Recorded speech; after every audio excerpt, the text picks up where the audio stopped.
أهلا بيكم في نباش تاريخ. يوم 1 أكتوبر سنة 1920 نشرت صحيفة The Hebrew Standard الأمريكية خبر بيقول إن منظمة بناي بريث الألمانية انتصرت مؤخرا في دعوى تشهير ضد محرر جريدة فولكشير بيوباختر وهو هانز جي مولر، وإن المدعي في القضية كان القاضي بيرتهولد تيمندورفر من برلين، وده كان رتبته السيد الكبير لمؤسسة الخدمات اليهودية بناي بريث في ألمانيا.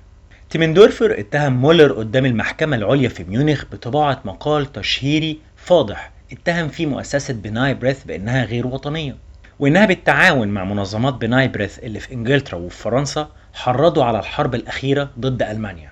من بين الشهود ظهر المستشار جايكوب جولدشميت الرئيس السابق للمؤسسة في ميونخ. هو أظهر إن المؤسسة كانت دايما مؤسسة وطنية، وكمان إنها كانت بتحترم كل الأعياد الملكية.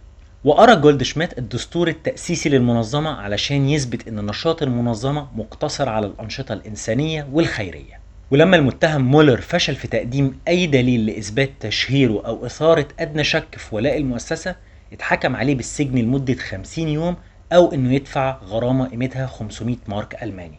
كمان أمرته بطباعة قرار المحكمة في جريدة فولكشير بيوباختر وجريدة تانية اسمها آخر أخبار ميونخ. بعد الخبر ده بشهرين اشترى الحزب النازي جريدة فولكشير بيوباختر وبقت الصحيفة الرسمية للحزب.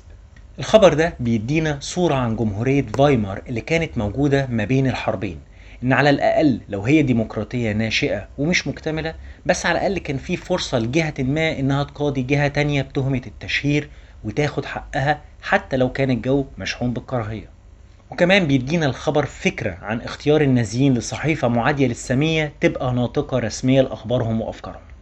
في النهاية لو عجبك المجهود دوس لايك وشير وقول لي رأيك تحت في كومنت.